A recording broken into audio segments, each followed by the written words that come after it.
Tanzania Military Academy ni chuo kinachochukuliwa kuwa hichi ni chuo cha mafunzo chenye heshima kubwa zaidi nchini, maana kimefundisha maafisa kutoka nchi mbalimbali katika ukanda wa Afrika Mashariki.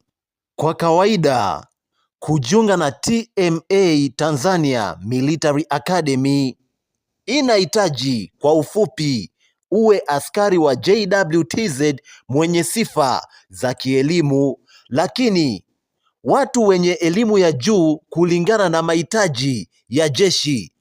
Wakati mwingine JWTZ huchukua wataalam wenye elimu ambao wanaweza kupitia mafunzo ya kijeshi na uongozi kulingana na nafasi zilizopo.